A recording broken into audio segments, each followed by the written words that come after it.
কাজল আপনার ছেলেকে বদনজর থেকে বাঁচাতে পারে না, বদনজর থেকে বাঁচাবে কে? আপনি সূরা ফাতিহা পড়ে ছেলের গায়ে ফু দেন, সূরা ফালাক পড়ে ফু দেন, নাস পড়ে ফু দেন, আপনার ছেলেকে সুস্থ রাখবে কে? বিশ্ব নবীকেও জাদু করা হয়েছে, কি আজীব তামাশা। বিশ্ব নবীকে জাদু করে 6 মাস অসুস্থ রাখা হয়েছিল। জাদু করেছে ইহুদিদের বন্ধু লাবিদ ইবনুল আসাম।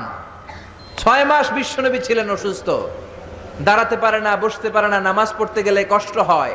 6 মাস পরে আল্লাহ সূরাতুল ফালাক, সূরাতুন নাস নাজিল করে দিলেন। এই দুইটা সূরাকে একসাথে বলে মুআউযিজাতান। চিল্লায় বলেন কি নাম? মুআউযিজাতান। চিল্লায় বলেন কি নাম? এই দুইটা সূরা পরে যদি ফু দেন, কোন জিনের বাদশাও আপনার ছিটেফোঁটা কিচ্ছু করতে পারবে না। চিল্লায় বলেন ঠিক কিনা? এজন্য সূরা ফালাক পরে ফু দিবেন, নাস পরে ফু দিবেন, ছেলেকে সুস্থ রাখবে কে?